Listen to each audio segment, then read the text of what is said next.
जय हिंद साथियों, welcome to self study classes with Sumit Jain YouTube channel में आप सभी का स्वागत है। दोस्तों, आज के इस वीडियो में हम पढ़ने वाले हैं हिंदी साहित्य से संबंधित निरंतर जो हमारी 1000 प्रश्नों की टेस्ट सीरीज चल रही है उसी का ये पार्ट 3 है। ठीक है, इसके पहले के 2 पार्ट जरूर देखें और 3 पार्ट है।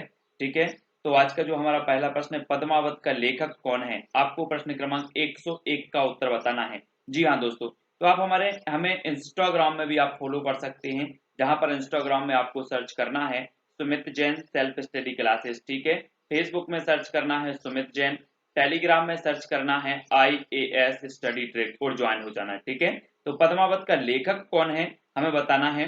जायसी है, मंझन है, आलम या फिर उस्मान, कौन है पद्मावत की। तो सभी लोगों को पता है कि जो पद्मावत के लेखक माने जाते हैं वो कौन माने जाते हैं, वो माने जाते हैं जायसी, यानी कि मलिक मोहम्मद जायसी। ए नंबर आपका सही हो जाएगा। आचार्य रामचंद्र शुक्ल ने प्रेमाख्यान काव्य परंपरा का प्रथम कवि किसे माना है, किसे माना है। जायसी को, कुतुबन को, मुल्ला दाऊद या फिर मंझन को। प्रश्न क्रमांक 102। तब आपका बिल्कुल सही आंसर हो जाएगा दोस्तों। आचार्य रामचंद्र शुक्ल ने प्रेमाख्यान परंपरा का प्रथम कवि माना है कुतुबन। कुतुबन यानी कि जो विकल्प नंबर 2 है वो सही हो जाएगा। इनकी एक रचना है मृगावती, है ना, मृगावती, और मृगावती को इन्होंने प्रथम रचना माना है और प्रथम जो है कवि माना है कुतुबन को। अगला है दोस्तों, अष्टछाप की स्थापना कब हुई। प्रश्न क्रमांक है 103। अष्टछाप की स्थापना बताना है कब हुई है, जल्दी से बताएं, सभी लोगों को पता है। तब आपका बिल्कुल सही आंसर क्या हो जाएगा, अष्टछाप की जो स्थापना हुई वो हुई 1565। सा नंबर आपका बिल्कुल सही होगा। ठीक है, अगला दोस्त है सूरदास की भक्ति पद्धति का मेरुदंड कौन सी भक्ति है। सूरदास की भक्ति पद्धति का जो मेरुदंड है वो कौन सी भक्ति है। वैष्णव भक्ति, राम भक्ति, निर्गुण भक्ति या पुष्टि मार्गीय भक्ति। 104 का आंसर हमें बताना है। तब आपका बिल्कुल सही आंसर क्या हो जाएगा, सूरदास की भक्ति पद्धति का जो मेरुदंड है वो है पुष्टि मार्गीय भक्ति, यानी कि जो दा नंबर है, जो 4 नंबर है वो यहाँ पर बिल्कुल सही होगा।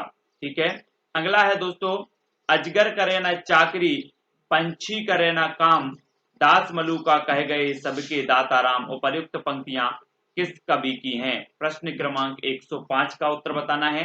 दादू दयाल की, लाल दास की, मलुक दास या फिर सुंदर दास की। अजगर करे ना चाकरी, पंछी करे ना काम, दास मलुका कहे गए सबके दाता राम। प्रश्न क्रमांक 105 और 105 का बिल्कुल सही आंसर होगा आपका विकल्प नंबर सा, यानी कि मलुक दास। ठीक है, अगला क्वेश्चन देख लेते हैं। कबीर किसके शिष्य थे। रामानुज के, रामानंद के, शंकराचार्य या फिर नानक देव के। कबीर किसके शिष्य थे। प्रश्न क्रमांक 106।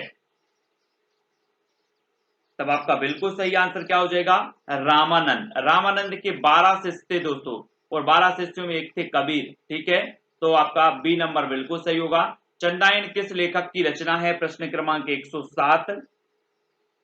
तब आपका बिल्कुल सही आंसर क्या हो जाएगा, चंदायन जो मानी जाती है दोस्तों वो मानी जाती है मुल्ला दाऊद की, यानी कि जो विकल्प नंबर आपका सा है वो यहां पर सही हो जाएगा। ठीक है, अगला है ढोला मारूरा दुहा की रचयिता कौन है। प्रश्न क्रमांक 108। ढोला मारूरा दुहा की रचनाकार बताना है। कल्लोल, नंददास, आलम या फिर नारायण दास। प्रश्न क्रमांक 108।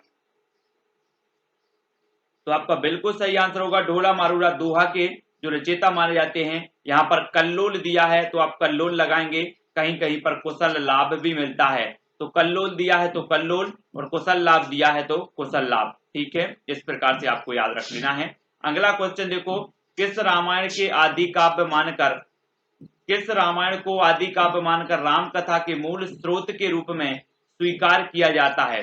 तो किस रामायण को, आनंद रामायण को, रागबोललास रामायण को, अध्यात्म रामायण या फिर वाल्मीकि रामायण को। किस रामायण को आदि काव्य मानकर रामकथा के मूल स्रोत के रूप में स्वीकार किया जाता है। प्रश्न क्रमांक 9 का आंसर, तो आपका बिल्कुल सही आंसर क्या हो जाएगा, जल्दी से कमेंट में लिखें। तब आपका बिल्कुल सही आंसर होगा डी, यानी कि वाल्मीकि रामायण। ठीक है, अगला देखो, जानकी हरण का रचयिता कौन है। जानकी हरण का रचयिता बताना है। कुमारदास, भवभूति, माधव भट्ट या फिर धनंजय। तो जानकी हरण का रचयिता कौन है, प्रश्न क्रमांक 110। और राइट आंसर आपका होगा कुमारदास। कुमारदास यानी कि जो विकल्प नंबर आ है वो यहाँ पर कंप्लीट हो जाएगा, कुमारदास। ठीक है। अगला है रज्जब, सुंदरदास, प्रागदास आदि संत कवि किस पंथ के अनुयायी थे।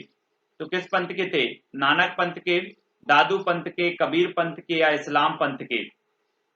रज्जब, सुंदरदास, प्रागदास आदि संत कवि किस पंथ के अनुयायी थे, प्रश्न क्रमांक 111। और आपको बिल्कुल सही आंसर बताना है, तो राइट होगा क्या, दादू पंथ, वी नंबर।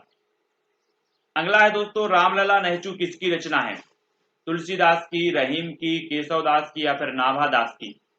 रामलला नेहचू बताना है, प्रश्न क्रमांक है 112। और 112 का आपका बिल्कुल सही आंसर होगा तुलसीदास जी की। किसकी रचना है, तुलसीदास जी की। ठीक है। रामलला नेहचू के रचनाकार कौन है, तुलसीदास, है ना। तो रामलला नेहचू आपका बिल्कुल सही आंसर होगा तुलसीदास। ठीक है। अगला है विद्यापति का जन्म कहाँ हुआ था, बिहार में, राजस्थान, मध्य प्रदेश या उत्तर प्रदेश। कहां पर हुआ था विद्यापति का जन्म, प्रश्न क्रमांक 113। और 113 का बिल्कुल सही आंसर हो जाएगा, विद्यापति का जो जन्म हुआ था वो हुआ था बिहार में। बिहार यानी कि जो विकल्प नंबर आ है वो यहाँ पर राइट होगा। ठीक है। किस संप्रदाय में कृष्ण के वामांग में राधा के साथ कृष्ण की उपासना का विधान है। तो किस संप्रदाय में है, राधा वल्लभ संप्रदाय, हरिदासी संप्रदाय, निम्बार्क संप्रदाय या फिर वल्लभ संप्रदाय। प्रश्न क्रमांक 114 का उत्तर तब आपका बिल्कुल सही आंसर होगा निम्बार्क संप्रदाय, यानी कि जो सा नंबर है वो यहां पर सही हो जाएगा, प्रश्न क्रमांक 114 का। ठीक है। अगला है तुलसीदास की भक्ति किस प्रकार की है, दास भाव, प्रेमा भक्ति भाव, पुष्टि मार्गी या फिर रागानुरागा भक्ति। 115 का तुलसीदास की भक्ति किस प्रकार की है, तब आपका बिल्कुल सही आंसर होगा दास भाव, यानी कि जो आ नंबर है वो बिल्कुल सही हो जाएगा। ठीक है। अष्टचाप के दार्शनिक गुरु कौन है, रामानंद, निम्बार्क, वल्लभाचार्य या शंकराचार्य। 116 का आंसर हमें बताना है, अष्टचाप के दार्शनिक गुरु कौन है। तो अष्टचाप के जो दार्शनिक गुरु हैं वो हैं वल्लभाचार्य, यानी कि जो बिल्कुल आपका सा है वो बिल्कुल सही हो जाएगा। ठीक है। अगला क्वेश्चन है भक्ति का प्रस्थान ग्रंथ कौन सा है, गीता, महाभारत, रामायण या फिर भागवत। प्रश्न क्रमांक 117 का उत्तर बताना, भक्ति का प्रस्थान ग्रंथ बताना है। तो आपका राइट आंसर क्या होगा, आंसर होगा दोस्तों भागवत, यानी कि जो विकल्प नंबर आपका डी है वो यहाँ पर भागवत सही हो जाएगा। ठीक है। अगला है मैं कहता हूं आंखन देखी, तू कहता है कागज की लेखी, कहने वाले भक्त कवि कौन थे। कुंभन दास थे, दादू दयाल थे, रज्जब या फिर कबीरदास थे। 118 मैं कहता हूं आंखन देखी, तू कहता है कागज लेखी, ये कबीरदास का कहने वाले भक्त जो थे कबीरदास थे। अगला क्वेश्चन देख लेते हैं, भक्तन को कहा सीकरी सो काम किस कवि की पंक्ति है, परमानंद दास की, कृष्णदास की, कुंभन दास की या फिर कबीरदास की। प्रश्न क्रमांक 119 भक्तन को कहा सीकरी सो काम किस कवि की पंक्ति है। और 119 का आपका बिल्कुल सही आंसर होगा, ये पंक्ति तो कुंभन दास की है, सा नंबर। ठीक है। नेक्स्ट है दोस्तों सूरदास का लीला वर्णन किससे प्रभावित है, महाभारत से, विद्यापति की पदावली से, गीत गोविंद से या फिर भागवत पुराण से। 120 का आंसर हमें बताना है कि सूरदास का लीला वर्णन किससे प्रभावित है। तो आपका राइट आंसर हो जाएगा दोस्तों भागवत पुराण से, डी नंबर। ठीक है। नेक्स्ट है इन कवियों में कौन सा कवि अष्टचाप से संबंध नहीं है। तो कौन सा नहीं है, कुंभन दास, केशवदास, सूरदास या कृष्णदास। 121 का आंसर बताना है इन कवियों में कौन सा कवि अष्टचाप से संबंध नहीं है। तो आपका बिल्कुल सही आंसर होगा केशवदास, यानी कि जो विकल्प नंबर आपका बी है, ये रीतिकाल के कवि थे। रीतिकाल और भक्तिकाल दोनों की कवि माने जाते हैं केशवदास, और बा नंबर यहाँ पर आपका बिल्कुल सही होगा। तुलसीदास कृत विनय पत्रिका की रचना किस भाषा में की गई है। तो किस भाषा में की गई, अवधी, खड़ी बोली हिंदी, ब्रज भाषा या फिर मैथिली। तो 122 का उत्तर हमें बताना है, और राइट आंसर आपका हो जाएगा उत्तर होगा व्रजभाषा। तुलसीकृत विनय पत्रिका की जो रचना है वो क्या है, व्रजभाषा है। ठीक है, नेक्स्ट देखो, केशवदास की किस रचना की गणना लक्षण ग्रंथ के अंतर्गत की जाती है? रतन बाबनी, रामचंद्रिका, जहांगीर जस चंद्रिका या फिर कवि प्रिया। 123 का आंसर बताना है। केशवदास की किस रचना की गणना लक्षण ग्रंथ के अंतर्गत की जाती है? और 123 का आपका बिल्कुल सही आंसर होगा कवि प्रिया, यानी कि जो विकल्प नंबर आपका डी है वो बिल्कुल यहाँ पर डी नंबर सही हो जाएगा। अगला क्वेश्चन देख लो, 84 वैष्णव की वार्ता का लेखक कौन है? गोकुलनाथ, नावादास, यदुनाथ या फिर हरिराय। 124 का आंसर, 84 वैष्णव की वार्ता के लेखक कौन है? तो आपका बिल्कुल सही आंसर होगा गोकुलनाथ, ए नंबर, आ नंबर आपका सही हो जाएगा गोकुलनाथ। ठीक है, नेक्स्ट है वर्वे रामायण किसकी रचना है? वर्वे रामायण तुलसीदास की, नरहरि वारहट की, केशवदास की या प्राणचंद्र चौहान की। 125 का आंसर, वर्वे रामायण किसकी रचना है?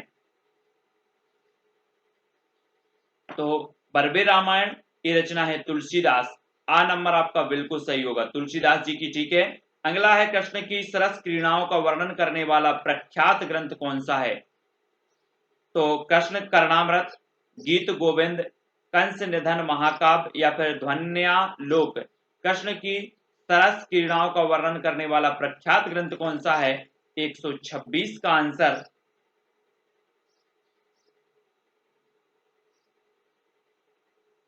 आंसर आपका हो जाएगा दोस्तों कौन सा है? गीत गोविंद। गीत गोविंद यानी कि जो बी नंबर है वो बिल्कुल यहाँ पर सही होगा। अगला है सूरदास के संबंध में जानकारी का आधार ग्रंथ मुख्यतः कौन सा है? सूरदास के संबंध में जानकारी का आधार ग्रंथ मुख्यतः कौन सा है? भाव प्रकाश है, 84 वैष्णव की वार्ता है, सूर सागर सारावली है या फिर साहित्य लहरी है। प्रश्न क्रमांक 127 का उत्तर बताना है कि सूरदास के संबंध में जानकारी का आधार ग्रंथ मुख्यतः कौन सा है? तो आपका बिल्कुल सही आंसर हो जाएगा कौन सा है? तो आंसर होगा दोस्तों बी, 84 वैष्णव की वार्ता। ठीक है, बी नंबर। अगला है नानक देव का संबंध किस प्रवृत्ति से है? सगुणवाद से, नाथपंथ से, निर्गुणवाद या सूफी मत से। 128 का आंसर बताना है, नामदेव का संबंध किस प्रवृत्ति से है? तो आपका बिल्कुल सही आंसर होगा दोस्तों निर्गुणवाद से। निर्गुणवाद यानी कि जो सा नंबर है वो यहाँ पर राइट हो जाएगा। परहित सरस धर्म नहीं भाई पंक्ति किस रचनाकार की है? 129 का आंसर यहाँ पर बताना है। तब आपका बिल्कुल सही आंसर होगा तुलसीदास, आ नंबर। ठीक है, किस काव्यधारा के अंतर्गत मूर्ति पूजा और अवतारवाद का विरोध किया गया? सगुण काव्यधारा, कृष्ण काव्यधारा, राम काव्यधारा या संत काव्यधारा। किस काव्यधारा के अंतर्गत मूर्ति पूजा और अवतारवाद का विरोध किया गया? तो 130 का आपका बिल्कुल सही आंसर होगा किस काव्यधारा के अंतर्गत? उत्तर हो जाएगा संत काव्यधारा, यानी कि दा नंबर जो है वो बिल्कुल सही होगा। भक्ति काल के अंतर्गत किस काव्यधारा में विवाह पूर्व समाज निरपेक्ष स्वच्छंद प्रेम का निरूपण किया गया है? तो भक्ति काल के अंतर्गत किस काव्यधारा में विवाह पूर्व समाज निरपेक्ष स्वच्छंद प्रेम का निरूपण किया गया? कृष्ण काव्यधारा, सूफी काव्यधारा, सगुण काव्यधारा या निर्गुण काव्यधारा। 131 का आंसर बताना है और आपका बिल्कुल सही आंसर होगा सूफी काव्यधारा, बी नंबर। ठीक है, अगला देख लो, कृष्ण गीतावली का रचयिता कौन है? कृष्ण गीतावली के रचयिता बताना है। 132 का आंसर, तो कृष्ण गीतावली की जो रचनाकार माने जाएंगे वो माने जाएंगे कौन? तुलसीदास, यानी कि सा नंबर आपका करेक्ट आंसर होगा। अगला है या लकुटे अरु कामरिया पर राज तिहुपुर को तजिडारो, इस पंक्ति की रचना किसने की? 133 का आंसर, सूरदास ने, रत्नाकर, रसखान या फिर नंददास ने। या लकुटी अरु कामरिया पर राज तिहुपुर को तजिडारो, इस पंक्ति के जो रचनाकार हैं वो कौन है? तो वो है दोस्तों रसखान, यानी कि जो विकल्प नंबर आपका सा है रसखान बिल्कुल सही हो जाएगा। ठीक है, अगला है मलिक मोहम्मद जायसी की रचना पद्मावत किस भाषा में है? तो किस भाषा में? 134 का आंसर बताना। मलिक मोहम्मद जायसी की रचना है पद्मावत, और पद्मावत किस भाषा में है? तब आपका बिल्कुल सही आंसर क्या हो जाएगा? आंसर होगा दोस्तों अवधी। अवधी यानी कि सा नंबर आपका करेक्ट आंसर यहां पर हो जाएगा। अगला देखो, मीराबाई की भक्ति किस भाव की है? वात्सल्य भाव की, माधुर भाव की, सख भाव की, या फिर दास्य भाव की? ये क्वेश्चन कई बार पूछा गया। 135 का उत्तर, 35 का उत्तर हो जाएगा मीराबाई की जो भक्ति है वो है दोस्तों माधुर भाव, यानी बी नंबर आपका करेक्ट आंसर होगा। अगला क्वेश्चन है, जाके प्रिय ना राम बेदेही पंक्ति तुलसीदास की किस रचना से उद्धृत है? कवितावली से, गीतावली से, विनय पत्रिका से, या फिर रामचरितमानस से? तो आपका राइट आंसर क्या हो जाएगा? विनय पत्रिका। विनय पत्रिका यानी कि जो सा नंबर है वो करेक्ट आंसर होगा। ठीक है, अगला देख लो, इनमें से किस कवि को ब्रज कोकिल कहा जाता है? सूरदास को, श्रीधर पाठक को, रसखान को, या सत्यनारायण कविरत्न को? किस कवि को ब्रज कोकिल कहा जाता है? प्रश्न क्रमांक 137 और 137 का आपका बिल्कुल सही जो आंसर होगा दोस्तों वो क्या हो जाएगा? सत्यनारायण कविरत्न को ब्रज कोकिल कहा जाता है, ब्रज कोकिल। डी नंबर, दा नंबर आपका यहाँ पर कंप्लीट होगा।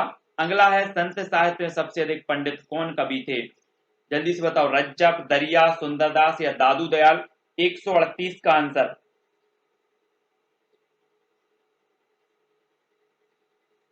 आंसर क्या हो जाएगा? 138। तब आपका राइट आंसर हो जाएगा दोस्तों कौन थे? सबसे अधिक जो पंडित थे वो कौन थे? देखो, सबसे अधिक पढ़े लिखे की बात आती है तो सुंदरदास थे, है ना। पंडित जो थे वो दादू दयाल, दादू दयाल यानी कि दा नंबर यहाँ पर करेक्ट आंसर हो जाएगा। ठीक है, अगला क्वेश्चन है, दुल्हन गावहू मंगलाचार पद किसके द्वारा रचित है? तो किसके द्वारा रचित है? तुलसीदास, कबीरदास, सूरदास, या फिर रसखान? 139 का आंसर बताना है। दुल्हन गावहू मंगलाचार पद किसके द्वारा रचित है? तो 139 का आंसर बताना है, और 139 का जो आपका बिल्कुल सही आंसर होगा सूरदास, सा नंबर। ठीक है, अगला देखो, रामचरितमानस में कितने कांड हैं? 5, 12, 8, या फिर 7? तब आपका करेक्ट आंसर क्या हो जाएगा? 7, यानी कि जो डी नंबर है वो करेक्ट होगा। अगला है, मानुष प्रेम भयु बेकुंठी पंक्ति किस कवि की है? 141 का आंसर बताना है। तब आपका बिल्कुल जो सही आंसर होगा वो मलिक मोहम्मद जायसी की है। ठीक है, मलिक मोहम्मद जायसी। नेक्स्ट बात कर लो, रीति काल को श्रृंगार काल की संज्ञा देने वाले विद्वान कौन है? रीति काल को श्रृंगार काल की संज्ञा देने वाले विद्वान कौन है? 142 का आंसर बताना है। तब आपका बिल्कुल सही आंसर होगा, रीति काल को जो श्रृंगार काल की संज्ञा दी है वो दी है विश्वनाथ प्रसाद मिश्र ने, सा नंबर। ठीक है, नेक्स्ट बात करते हैं, कठिन काव्य का प्रेत किस कवि को कहा जाता है? 143 का आंसर। और राइट आंसर क्या होगा? कठिन काव्य का जो प्रेत कहा जाता है वो कहा जाता है केशव दास को। ठीक है, आ नंबर। अगला है दोस्तों, आगे के कवि रीझ हैं तो कविताई ना तो राधिका कन्हाई सुमिरन को बहानो है, ये पंक्तियां किस कवि की हैं? मतीराम, भिखारी दास, रसलीन, या फिर बिहारी की? तो 144 का आपका बिल्कुल सही आंसर हो जाएगा दोस्तों, ये भिखारी दास की हैं, वी नंबर। नेक्स्ट है, इनमें से कौन सी रचना मतीराम की है? सुजान चरित, कवि प्रिया, ललित ललाम, या फिर जगत विनोद? 145 का जल्दी से कमेंट में लिखो।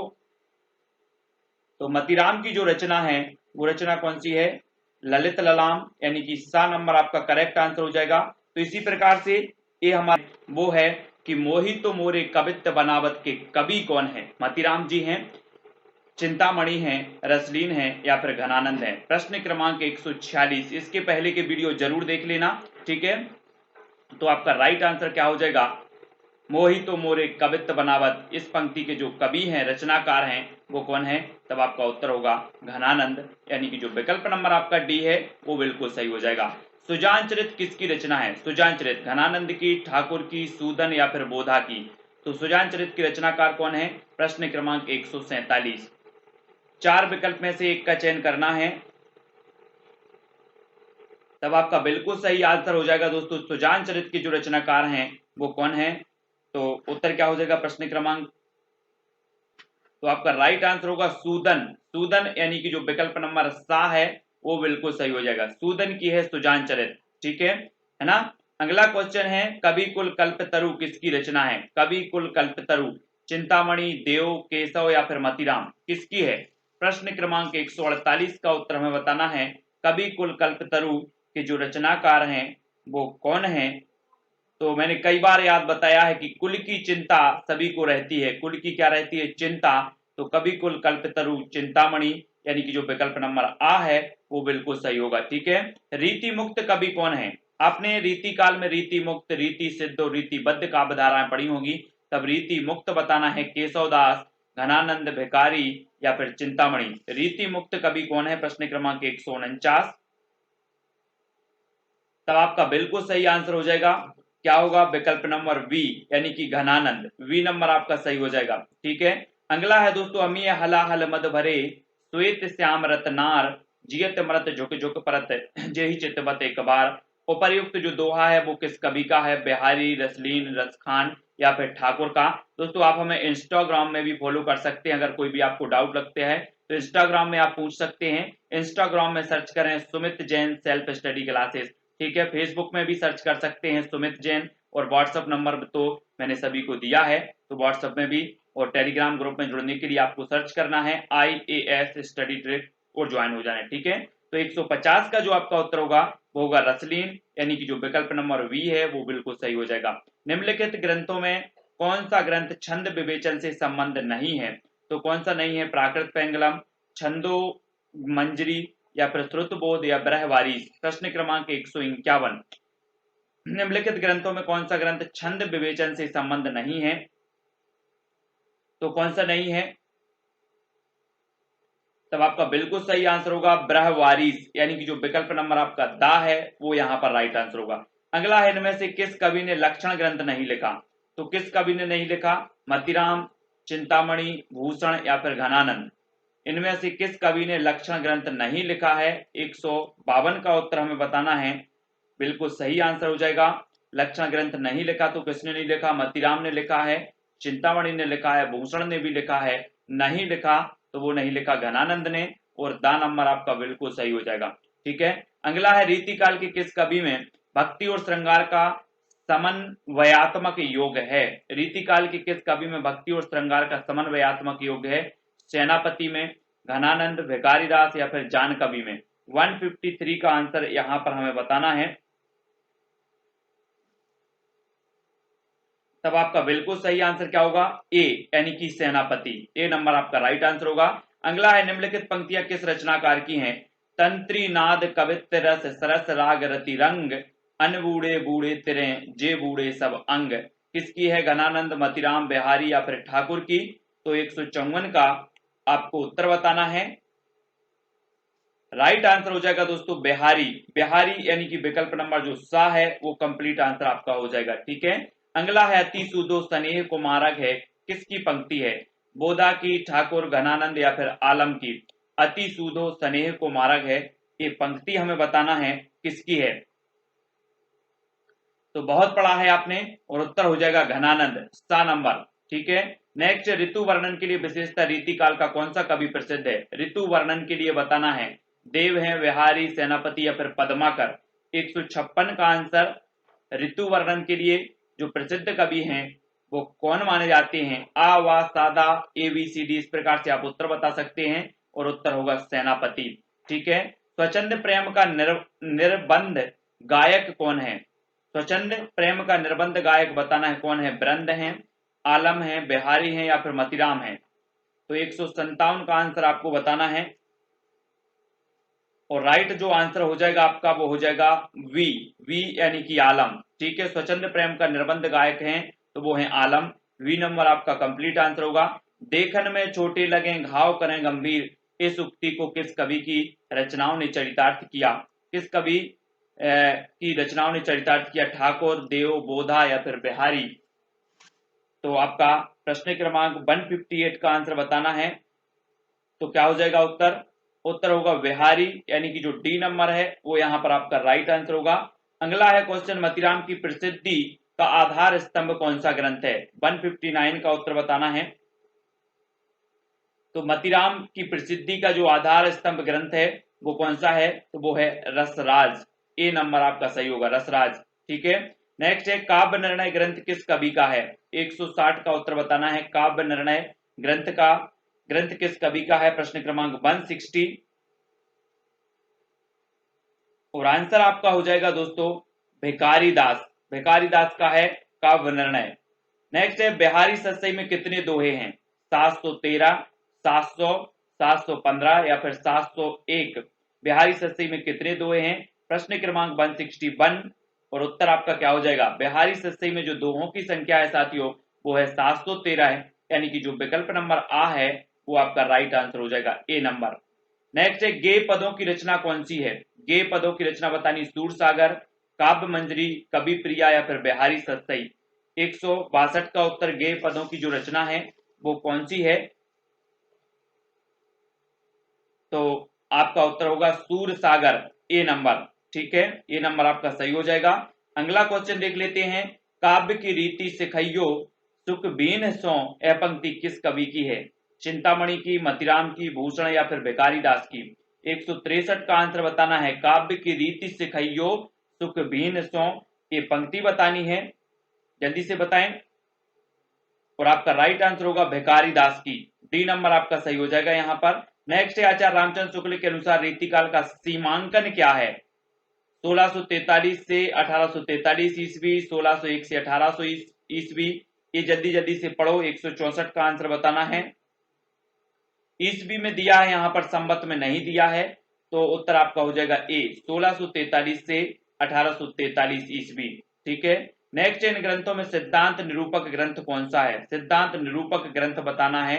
वक्रोक्ति जीवितम, छत्र प्रकाश, पंचाध्यायी, गोपी पच्चीसी। 165 का आंसर बताना है। इन ग्रंथों में सिद्धांत निरूपक ग्रंथ कौन सा है?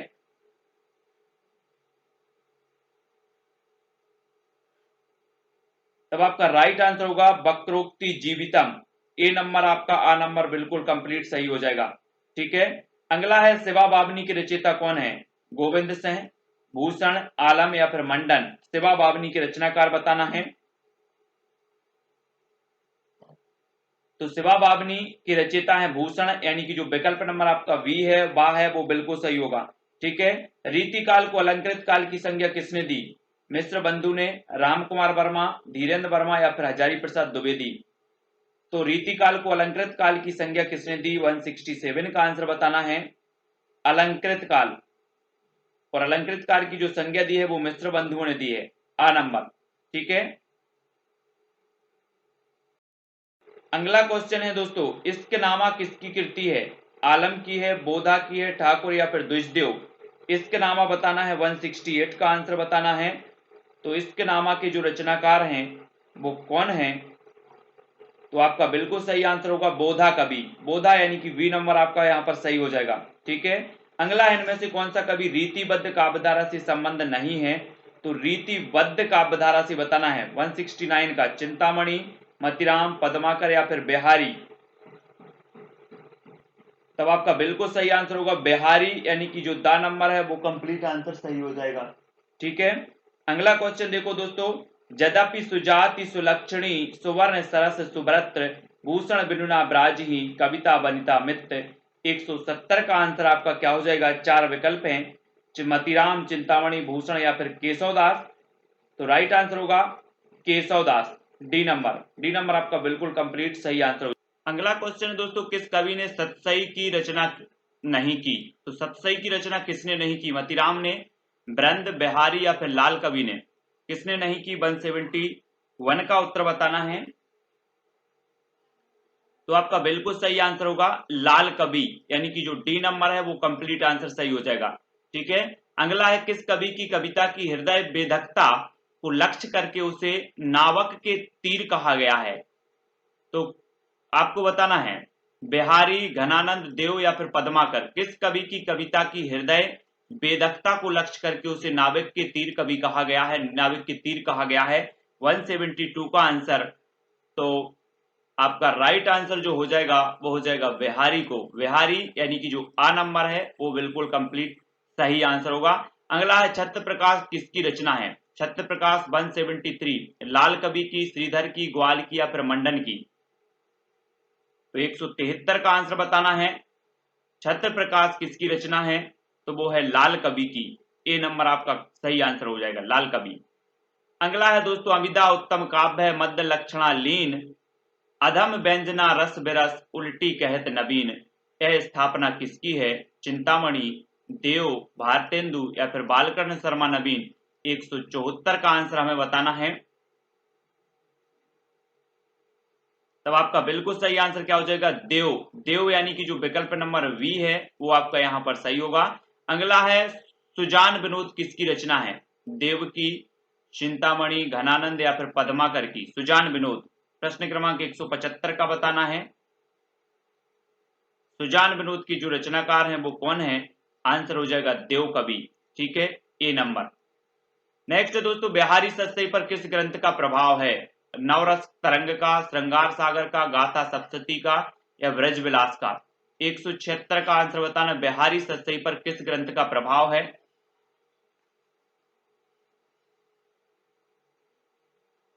तो आपका बिल्कुल सही आंसर होगा गाथा सप्तशती, यानी कि जो विकल्प नंबर आपका सा है वो सही हो जाएगा। ठीक है, अगला है कुंदन को रंग फीको लगे किसकी पंक्ति है? रसलीन की, बृंद की, मतीराम या फिर आलम की। कुंदन को रंग फीको लगे ये पंक्ति किसकी है? 177 का आंसर बताना है और राइट आंसर आपका हो जाएगा मतीराम। मतीराम यानी कि जो सा नंबर है वो सही हो जाएगा।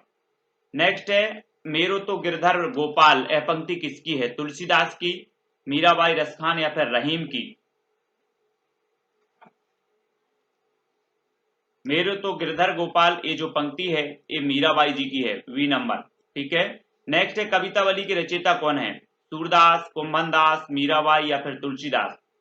कवितावली के रचनाकार बताना। 179 का उत्तर क्या हो जाएगा सही? कवितावली के जो रचनाकार हैं वो कौन है? तुलसीदास। तुलसीदास यानी कि जो दा नंबर है वो आपका राइट आंसर होगा। अगला क्वेश्चन है दोस्तों हिंदी साहित्य में आधुनिक हिंदी साहित्य के सूत्रधार कौन है? आधुनिक हिंदी साहित्य के सूत्रधार कौन माने जाते हैं? 180 का आंसर बताना है। सही आंसर होगा भारतेंदु हरिश्चंद्र, सा नंबर। अगला है आधुनिक काल के प्रारंभिक काल को कौन सा काल कहा गया? आधुनिक काल के प्रारंभिक काल को कौन सा काल कहा गया? नवलेखन काल, जागरण काल, जागरण सुधार काल या पुनर्जागरण काल। तो आपका राइट आंसर होगा पुनर्जागरण काल, डी नंबर। अगला है रामचंद्र शुक्ल ने आधुनिक काल को किन दो खंडों में बांटा है? जागरण सुधार काल, पुरानी काव्यधारा, नई काव्यधारा, प्रथम चरण, द्वितीय चरण या गद्य खंड, काव्य खंड। 182 का आंसर रामचंद्र शुक्ल ने आधुनिक काल को किन दो खंडों में बांटा है? तो वो बांटा है गद्य खंड और काव्य खंड, दा नंबर। अगला है आधुनिक युग में किस भाषा की जगह खड़ी बोली ने ले ली? ब्रज भाषा, अवधी, पश्चिमी हिंदी, पूर्वी हिंदी। 183 का आंसर। आधुनिक युग में किस भाषा की जगह खड़ी बोली ने ले ली? तब आपका बिल्कुल सही आंसर होगा ब्रज भाषा, यानी कि जो आ नंबर है वो आपका सही आंसर होगा। किस भाषा की जगह खड़ी बोली ने ले ली? तो ब्रज भाषा ने। आधुनिक काल के किस द्वितीय चरण को किस काल की संज्ञा दी गई है? 184 का आंसर बताना है। आधुनिक काल के द्वितीय चरण को किस काल की संज्ञा दी गई? प्रश्न क्रमांक 184।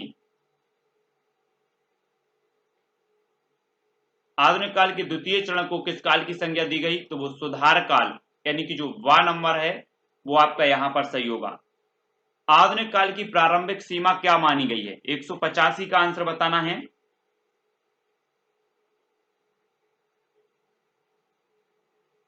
तो आधुनिक काल की जो प्रारंभिक सीमा मानी गई है वो मानी गई है 1850, सा नंबर। ठीक है, अगला है दोस्तों भारतेंदु युग को पुनर्जागरण की संज्ञा किसने दी? रामचंद्र शुक्ल ने, जॉर्ज ग्रियर्सन, रामकुमार वर्मा या फिर डॉक्टर नगेंद्र ने। 186 का आंसर बताना है। भारतेंदु युग को पुनर्जागरण की संज्ञा किसने दी है? तो आपका बिल्कुल सही आंसर होगा, किसने दी है? डॉक्टर नगेंद्र ने, दा नंबर आपका सही आंसर होगा इसमें। अगला है दोस्तों आधुनिक साहित्य पुस्तक का लेखक कौन है? रामस्वरूप चतुर्वेदी, धीरेन्द्र वर्मा, अज्ञे या नंदुलारी वाजपेयी। आधुनिक साहित्य पुस्तक का लेखक कौन है? 187 का आंसर बताना है। आधुनिक साहित्य, तब आपका सही आंसर होगा नंद दुलारी वाजपेयी, यानी कि जो विकल्प नंबर आपका डी है वो यहां पर सही होगा। अगला देख लेते हैं, आधुनिक काल में आधुनिकता के फलस्वरूप साहित्य में किस प्रवृत्ति का समावेश हुआ। तो किस प्रवृत्ति का समावेश हुआ? भक्ति भावना का, राष्ट्रीय चेतना का, श्रृंगार भावना का या प्रकृति चित्रण का।